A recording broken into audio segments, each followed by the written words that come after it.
Hey, what's going on, guys? Botch TV here, and I'm here with an updated video to my WWE 2K22 sliders. So, I made a video a while ago talking about my sliders and why I have them the way that I have them, and I've made some changes since then. So, let's get right into it.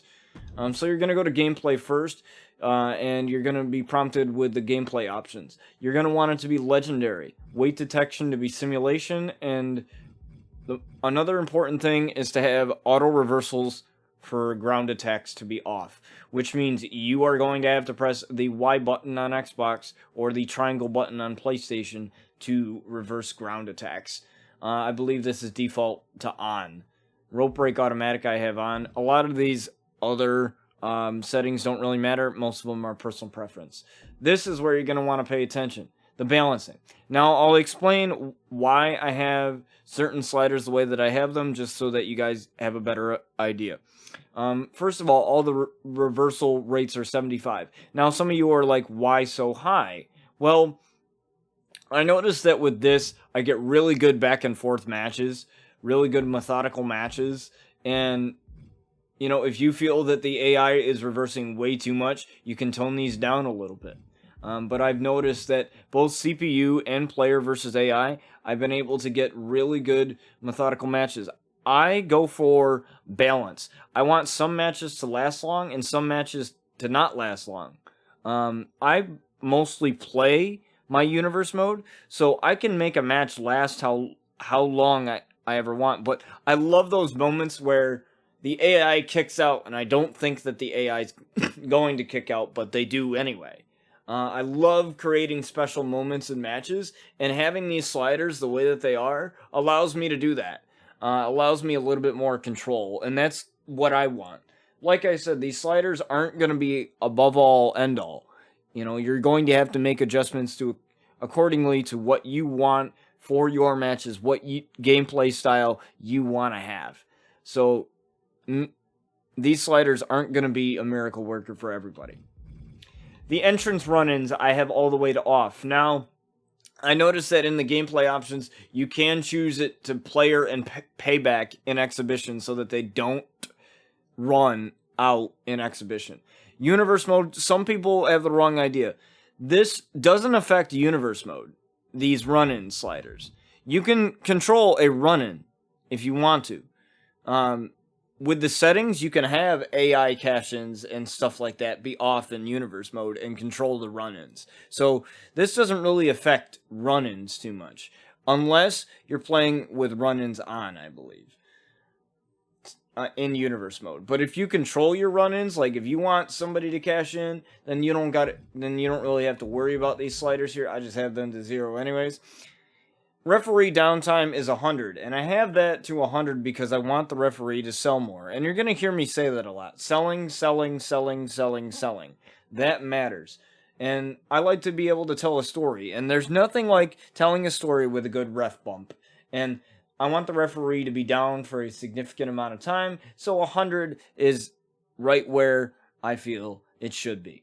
Basic reversal windows. Now, these are for player. I have them up to 70 because I feel like sometimes I should be able to reverse things and I don't. A lot of the time, especially with ground attacks, it's tough for me to reverse, and I feel like I should be able to reverse them. So I have them jacked up a little bit to 70. Some people think that the reversals are too easy this year, so you don't have to mess with these sliders if you don't want to, but this is just where I have mine. Stamina cost, I have to 50. Now, this is where it gets a little interesting here. Is the stamina recovery rate and the stun recovery rate. Now, these are how fast you are going to recover from a stunned state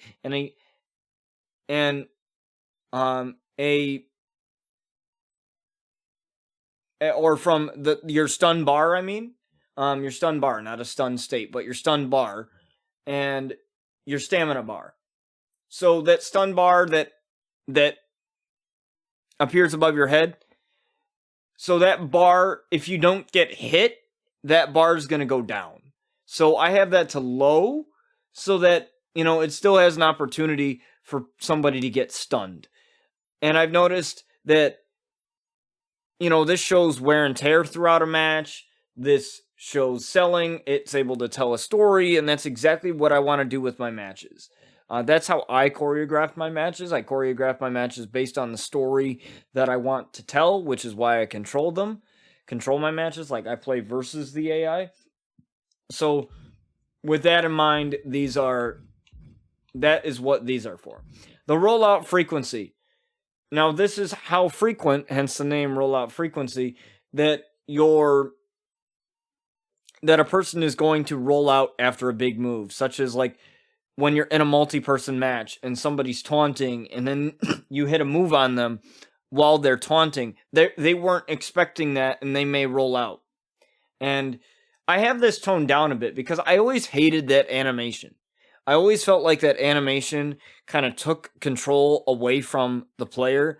Like, you just got sucked into that animation, and like, maybe you didn't want to roll out. Maybe it wasn't the right time to roll out. Like, the AI isn't that smart enough yet. I still think that there is some things that the AI needs to be improved on, and one of those things is a rollout frequency.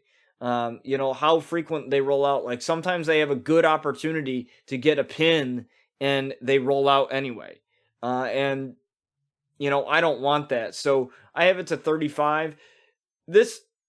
I've seen it happen a couple times where they roll out, but I want it to happen a couple times in a multi-person match. This really only happens in a multi-person match, I've noticed. And that's normal because, some people in a multi-person match, in a triple threat match, they want to get a breather. And so, yeah, they're out there for a bit. Now, rollout duration. This is how long you're going to be in that stun state on the outside. I have it to 70. And the reason why I jacked this up, I jacked this up from a previous setting, is because I want the AI to sell more. So after they take that move, doesn't matter. They were not expecting that move. They were caught off guard. So I toned that down to 70. Or I turned it up to 70, but I didn't turn it up to 80 like the stun, because the stun is a little bit different. You're stunned because you're expecting the move, and you just took one. I don't want it to be that insane.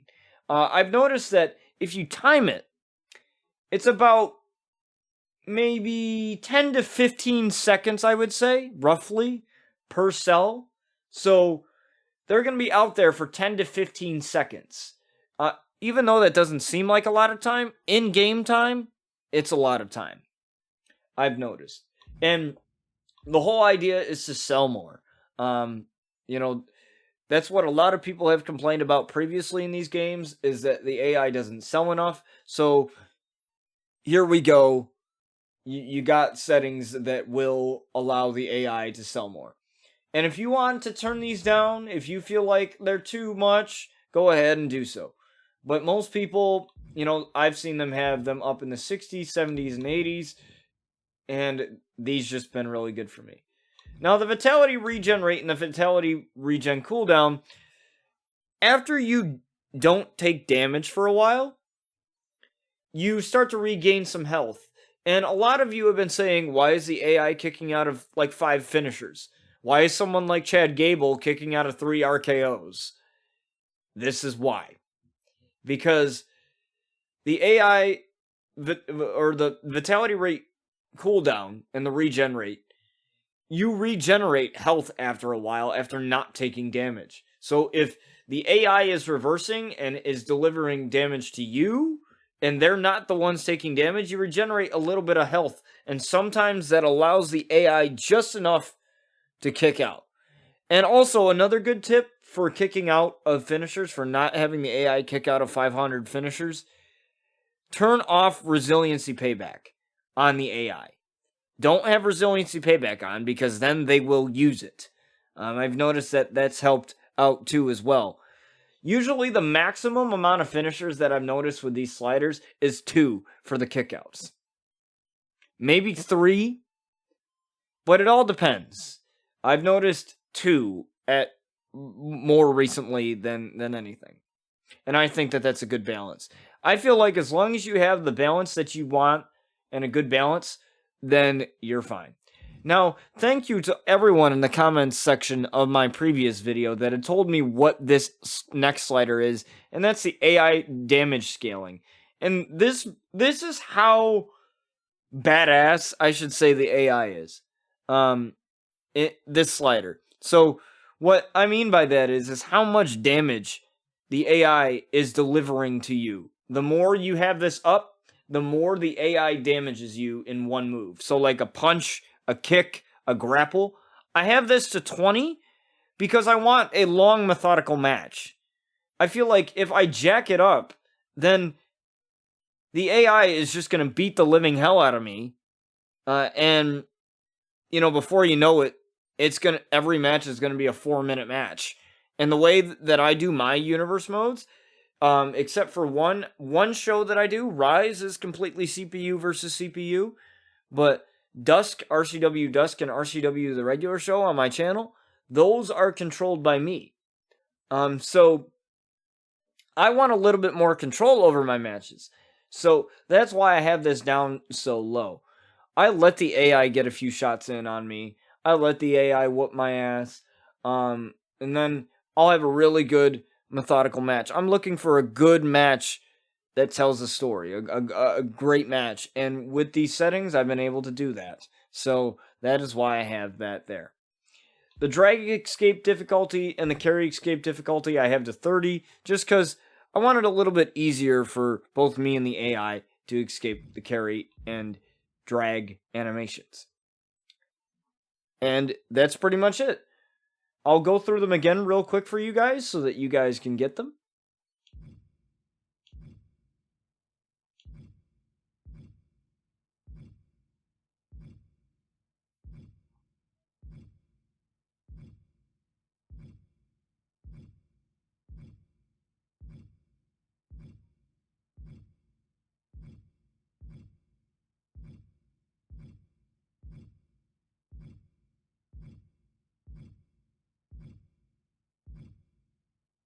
And there you go. Those are my sliders for WWE 2K22. Let me know how much this video helped you out. Let me know how they're working for you. And I will catch you guys on another video.